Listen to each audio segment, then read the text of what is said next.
Allahumma sholli ala Sayyidina Muhammad wa ashrikna zalimin bi zalimin wa akhrijna min baini salimin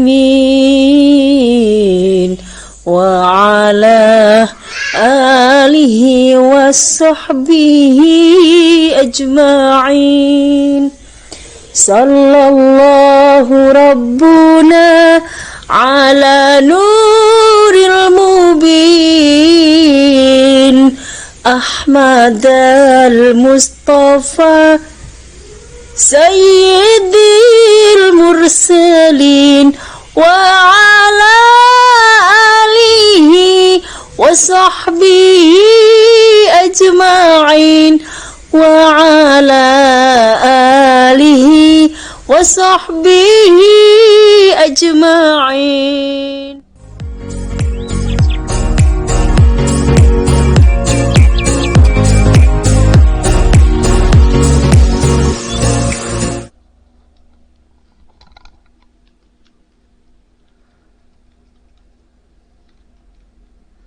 Bismillahirrahmanirrahim. Assalamualaikum warahmatullahi wabarakatuh. Innal hamdalillah wassalatu wassalamu ala Rasulillah Sayyidina Muhammadin wa ala alihi washabihi ajmain. Amma ba'du. Faya ayyuhal hadirun ittaqullaha haqqa tuqatih wa la tamutunna illa wa antum muslimun. Teman-teman, apa kabar hari ini? Mudah-mudahan dalam keadaan sehat walafiat ya.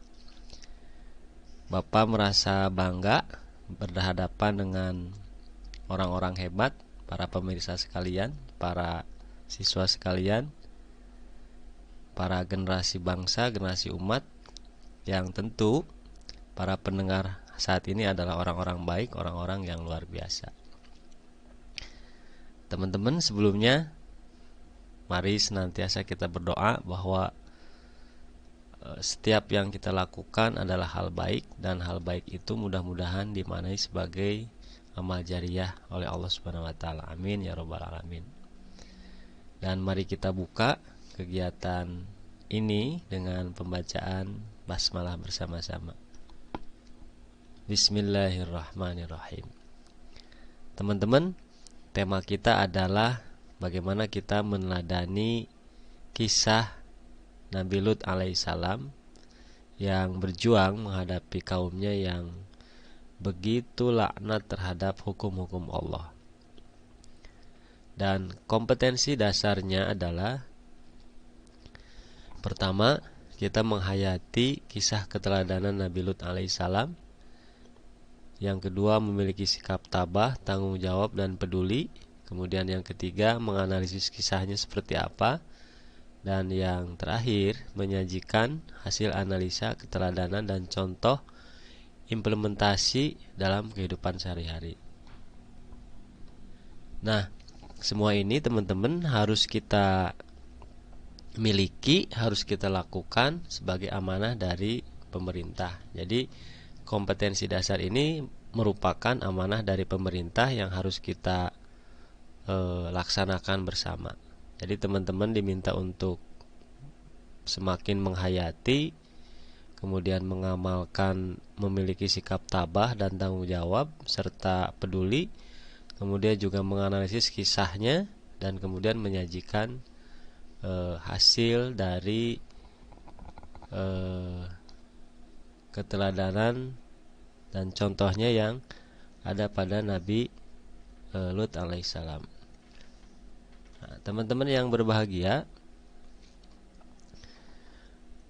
tentu ini bukan perkara yang gampang, tetapi nampaknya Bapak melihat bahwa teman-teman adalah orang-orang luar biasa yang mampu menyelesaikan segala situasi dengan cara yang terbaik. Dan Bapak yakin teman-teman pasti akan selesai mengerjakannya. Baik teman-teman yang Bapak hormati, Bapak kembali akan mengingatkan kita semuanya bahwa kita sebagai orang mukmin muslim itu harus memiliki 3 aspek fundamen yang ada dalam diri kita semuanya. Yang pertama adalah aspek iman, yang kedua adalah aspek Islam, dan yang ketiga adalah aspek ihsan. Aspek iman itu terkait dengan keimanan kita pada Allah Subhanahu wa taala, pada rukun iman yang 6. Aspek Islam itu terkait dengan kita menjalani syariat rukun Islam minimalnya. Dan ihsan adalah aspek akhlak atau perilaku positif yang harus kita tunjukkan. Dan berbicara mengenai akhlak ini, tentu kita belajar dari literasi yang ada dalam agama kita, termasuk dan yang paling utama adalah dari Al-Quran. Nah, salah satu kisah di dalamnya yang mengandung banyak hikmah, pelajaran, serta akhlak, contoh-contoh akhlak baik yang baik maupun yang buruk itu ada di dalam Al-Quran. Dan salah satunya adalah terkait dengan kisah Nabi Lut alaihissalam.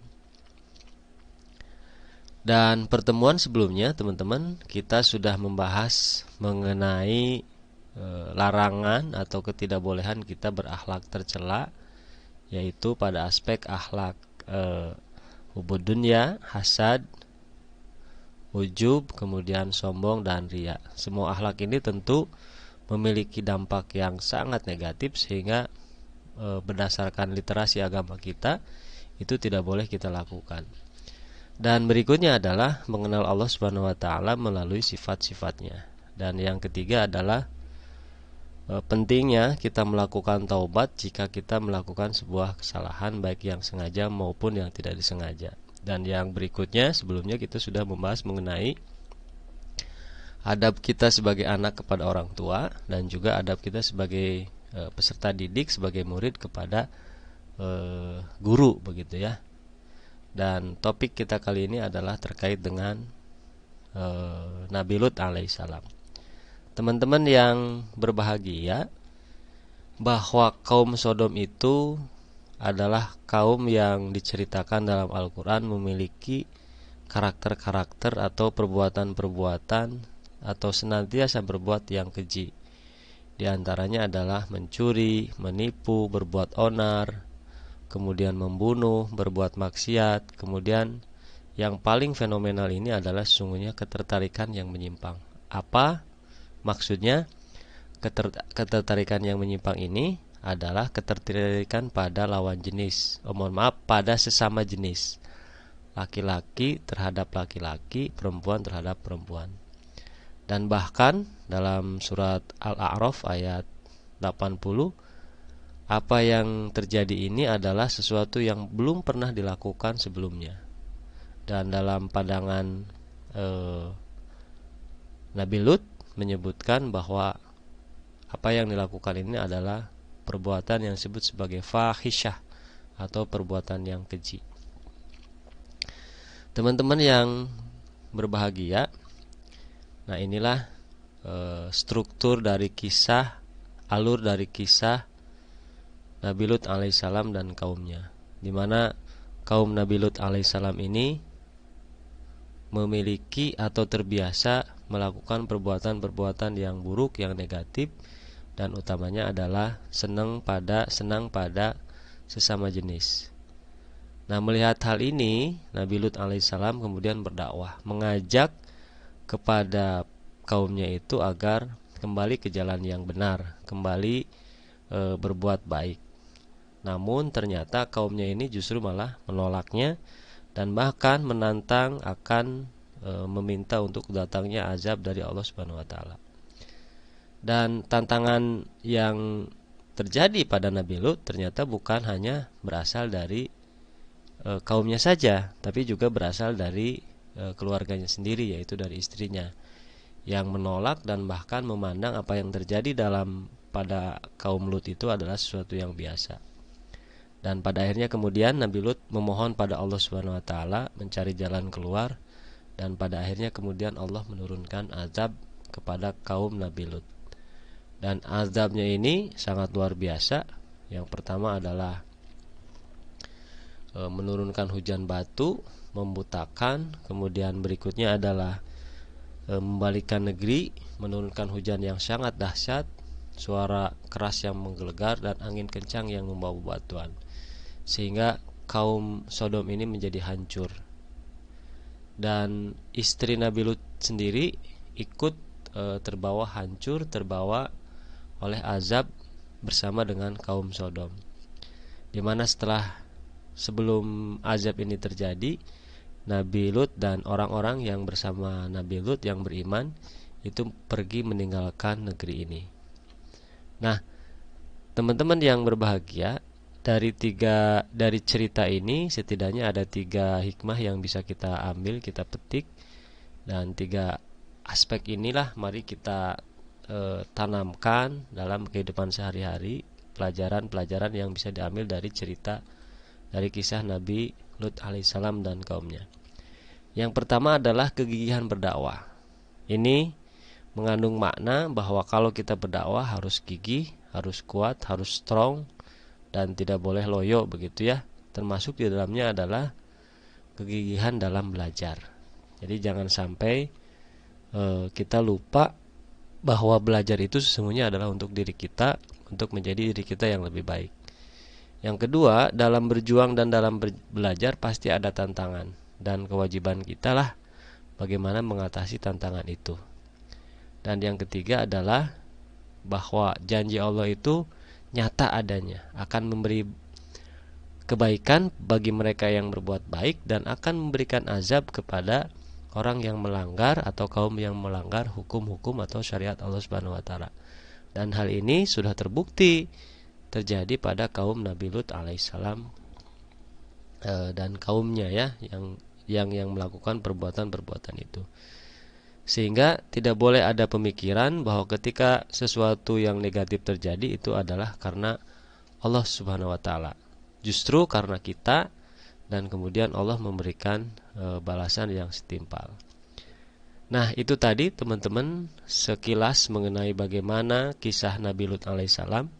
Silahkan teman-teman, berikutnya adalah mengerjakan latihan soal berikut. Ada 5.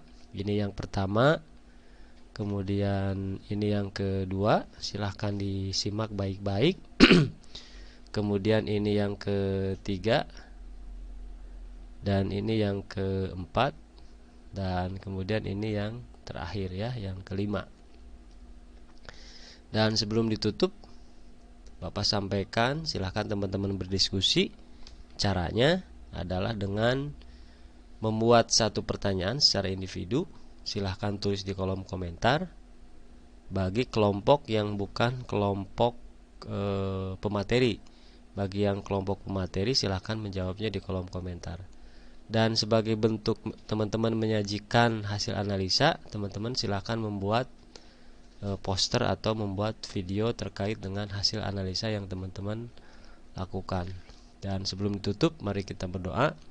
Mudah-mudahan segala dosa kita diampuni, kita diberkahi, kita diberikan jalan yang terbaik saat kita mendapatkan sebuah masalah, dan kita juga diberikan jalan yang terang sehingga ke depan kita menjadi orang-orang yang diridhoi oleh Allah Subhanahu wa taala. Amin amin amin ya rabbal alamin.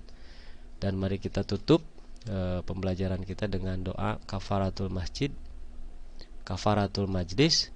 Subhanaka Allahumma wa bihamdika asyhadu alla ilaha illa anta astaghfiruka wa atubu ilaik.